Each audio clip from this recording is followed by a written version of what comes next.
चारधाम यात्रा पर आतंकी हमले का असर। हमले के बाद तीर्थ यात्रियों में बना भ्रम। श्रद्धालुओं की घटी संख्या ने बढ़ाई टेंशन। सुरक्षा के दावे करने में जुटी सरकार। पहलगाम आतंकी हमले का असर उत्तराखंड की चारधाम यात्रा पर भी पड़ता नजर आ रहा है। आमतौर पर हर साल तीर्थ यात्री पहले महीने में बड़ी संख्या में उत्तराखंड पहुंचते थे, लेकिन इस साल यात्रा में श्रद्धालुओं की संख्या में गिरावट देखने को मिली है। अगर पिछले साल से तुलना करें तो अब तक पिछले साल से कम श्रद्धालु चारधाम यात्रा पर आए हैं। इस बार यात्रियों की संख्या में 31% की भारी गिरावट दर्ज की गई है। हालांकि चारधाम यात्रा के लिए अब तक 28 लाख से ज्यादा श्रद्धालुओं ने पंजीकरण करवाया है। ऐसे में सरकार दावा कर रही है कि आने वाले दिनों में चारधाम यात्रा पर आने वाले श्रद्धालुओं की संख्या में इजाफा होगा।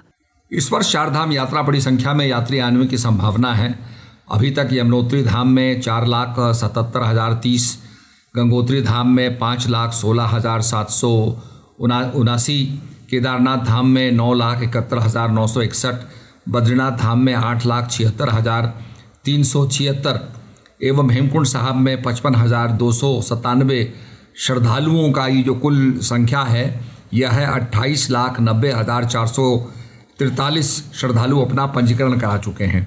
तो ये बहुत बड़ी संख्या है, लोगों ने अपना रजिस्ट्रेशन कराया है।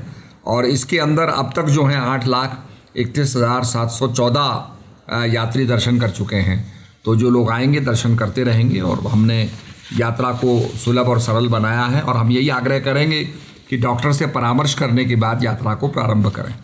वहीं सरकार ने उत्तराखंड आने वाले श्रद्धालुओं से अपील की है कि चारधाम यात्रा पूरी तरह से सुरक्षित यात्रा है और सरकार ने पूरे यात्रा मार्ग पर सुरक्षा के कड़े इंतजाम किए हुए हैं। इसके साथ ही स्थानीय पुलिस और ITBP की भी मदद ली गई है। यहाँ डरने की आवश्यकता ही नहीं है। यहाँ पुलिस है और पूरा अपना क्षेत्र है और यहाँ पर कोई ऐसी गतिविधि कोई देखी नहीं गई, रिपोर्ट नहीं की गई है और बड़ी संख्या में यहाँ पुलिस तैनात है और कोई भी आदमी निकल के जा नहीं सकता है। तो निश्चित रूप में हम समझते हैं कोई अप्रिय घटना नहीं घटेगी और हमने पूरी उसके लिए इस समय हमने डायरेक्शंस दे रखी हैं पुलिस को भी कि वो पूरे एहतियातन बरतें और लोगों को सहायता पहुँचाएँ। जिस तरह से अब तक चारधाम यात्रा की रफ्तार चल रही है उसे देखकर कहीं ना कहीं सरकार के लिए चिंता का विषय बना हुआ है, लेकिन अब उम्मीद की जा रही है कि आने वाले दिनों में चारधाम यात्रा की रफ्तार में तेजी आएगी।